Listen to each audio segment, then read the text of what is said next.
Revision की क्या strategy होनी चाहिए? अभी ये 6 मंथ जो हाँ, लास्ट के बच्चे हैं। देखिए सबसे पहली चीज तो ये कि अब आप अगला 6 महीने में, चूंकि अब रिवीजन की बात हो रही है, तो मैं उम्मीद कर रहा हूं कि आपने 1 या 2 बार सिलेबस खत्म कर लिया है। जिन्होंने सिलेबस नहीं पढ़ा है, ये उनके लिए नहीं है बिल्कुल। वो बिल्कुल इस पे ध्यान नहीं देंगे। ये उनके लिए है जिन्होंने कम से कम 2 बार सिलेबस खत्म कर लिया है, ठीक है। तो वो सिर्फ इस पे ज्यादा ध्यान देंगे। तो पहली चीज तो ये है कि सबसे पहले मैं हमेशा कहता हूं कि जो आम का पेड़ पे आम नीचे लटका हुआ है, सबसे पहले उसको तोड़ के खाइए। ऊपर वाला के चक्कर में नीचे वाला मिलेगा भी नहीं, या तो कोई और तोड़ लेगा या तो वो गल जाएगा, खराब हो जाएगा, सड़ जाएगा। और ये चैलेंज से बचने का सिंपल तरीका है कि सबसे पहले जो हाई यील्डिंग टॉपिक्स है, मैं हमेशा कहता हूं कि पॉलिटी के 15 से 16 क्वेश्चन कभी कभी आ जाते हैं।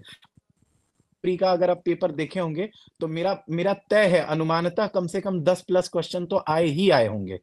और वो इतने ज्यादा ऑब्जेक्टिव होते हैं कि उनमें गलती के चांसेस बहुत कम हो जाते हैं और क्वेश्चन रिपीट होते हैं।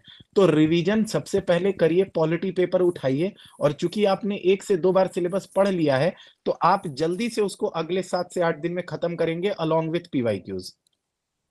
और जहां पीवाईक्यू नहीं समझ में आता है, आपका एक डेडिकेटेड चैनल यूपीएससी हिंदी ने बनाया ही बनाया होगा। आप तुरंत वहां पर टेक्स्ट कर दीजिए कि सर ये वाला का टॉपिक कर दीजिए, कोई ना कोई वहां रिस्पॉन्स कर ही देंगे आपको। ठीक है। बिल्कुल बिल्कुल। पहला पहला वो। दूसरा, इन्वायरमेंट के मैप्स को ना रेडीमेड बना के रख लीजिए कि कौन कहाँ है, और वो आपके दिमाग में लिटरली दिखना चाहिए। कि अगर मैं बोलूं कि मेलघाट हमारा टाइगर रिजर्व कहाँ है, तो आपको पता होना चाहिए। कुछ लोग उसको मालेघाट भी पढ़ते हैं। अब चूंकि मेरी हिंदी इंग्लिश मिक्स हो जाती है, तो हम MALE तो मेल पढ़ लेते हैं, GHAT को घाट पढ़ लेते हो तो मेल घाट पढ़ते हैं। कुछ लोग उसको माले घाट पढ़ते होंगे, तो मेरे प्रोनाउंसिएशन को प्लीज मतलब बुरा मत मानिएगा कि इनको नहीं आता है। हम दोनों इसीलिए कंफर्म कर दिए। इससे फायदा क्या होता है आपको कि आप बहुत क्लियरली, आपको एक पिक्चराइजेशन मिलता है कि जब मैं कहता हूं कि मेलघाट यहाँ है तो है, जब मैं कहता हूं कि टडोबा अंधोरी यहां पर है, तो वो दिखना चाहिए कि वो नागपुर वाले एरिया में बिल्कुल आंध्र प्रदेश के नीचे जब कटता है, उसके नीचे वाले को वो कवर करता है। ये सारी चीजों का एक मेंटल मैप आपके दिमाग में बना रहना चाहिए। तो दूसरा, आपका इन्वायरमेंट का रिवीजन होना चाहिए। तीसरा, आप इकोनॉमी उठा सकते हैं।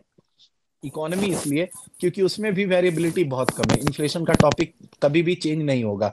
MPC को बदलने के लिए अब इनको फिर से RBI एक्ट में बदलाव लाना पड़ेगा सरकार को, तो उसके लिए एक लंबा बिल प्रोसीजर होता है। तब तक आपका एग्जाम खत्म हो जाएगा, हम गारंटीड कह रहे हैं। तो लोड मत लीजिए। जो चीजें स्टैटिक हैं, जिनमें हाई यील्ड टॉपिक है, जहां पे आप प्रश्नों को कर करके मार्क्स ज्यादा फेच कर सकते हैं, उनको रिवाइज करिए। ये 3 सब्जेक्ट अगले 1 महीने में पूरा का पूरा रिवीजन हो जाना चाहिए अलॉन्ग विथ पीवाईक्यूज। और मैं बार बार कह रहा हूं, this is only for those aspirants जिन्होंने 1 से 2 बार रिवीजन कर लिया है, तभी उनको समझ में आएगा। वरना 1 महीने में खत्म नहीं होने वाला है। हमको अभी भी याद है, हम अपना नोट से 3 से 3.5 दिन में पूरी पॉलिटी खत्म कर देते थे। लेकिन हाँ, दिन का टोटल 8 से 8.5 9 घंटा हम सिर्फ और सिर्फ पॉलिटी को पढ़ते थे, प्रीलिम्स ओरिएंटेड। और 3 से 3.5 दिन में पूरी पॉलिटी खत्म कर देते थे। हम तो फोन कर करके दूसरे को नहीं सुनता था, गलिया के सुनाते थे कि सुनो बैठो चुपचाप, तुम करोगे क्या बे, काम धंधा तो कुछ है नहीं, तो मेरी ही कहानी सुन लो। आपको भी यही करना पड़ेगा। थोड़ा जिद्दी, थोड़ा पागल और थोड़ा स्वार्थी होना बहुत जरूरी है। हमारे बाबा भी कहते हैं स्वांतः बहुत सुखाय। बड़े। बाबा से पूछा गया किसके लिए रामायण लिखे हैं? अपने मन के लिए। तुम कौन हो बे, तुम्हारे लिए थोड़े लिखेंगे। स्वांतः सुखाय। तो थोड़ा स्वार्थी होना बहुत जरूरी है। और सिर्फ सिर्फ हिंदी के राइटर क्यों, हमारी इंग्लिश की भी राइटर हैं, आयन रैंड। वो कहती हैं आई लव यू कहने से पहले आई का मतलब जान लो। तो आई को हमेशा प्राइमेसी दीजिए, ठीक है। तो ये चीज आप करिए। पहले इन 4 सब्जेक्ट को, 3 सब्जेक्ट को निपटाइए अगले 1 महीने में। 1 महीने के अंतराल में फिर से एक सेशन हम कर लेंगे यूपीएससी हिंदी के साथ। जो जुड़े हुए हैं जरूर जुड़िएगा, आपको नेक्स्ट टारगेट मिल जाएगा। क्योंकि हम एक बार में 6 महीना का बना देंगे, घर का मुर्गी दाल बराबर। कोई आया था, ज्ञान दे दिया है, चला गया, हमारा कहानी खत्म। तो वो हमको नहीं करना है प्लीज, ठीक है। तो बिल्कुल पहला 3 सब्जेक्ट, इकोनॉमी, पॉलिटी और polity, economy, environment and polity, ये 3 पहले अगले 1 महीना में खत्म करिए। आराम से होगा। 10 दिन का बफर और ले लीजिए, 40 दिन में करिए। आज 5 तारीख हो गया है, 15 जनवरी तक पूरा खत्म कर दीजिए। तो बिल्कुल, तो देखिए एकदम टू द पॉइंट आप कह सकते हैं शॉर्ट स्ट्रेटजी है।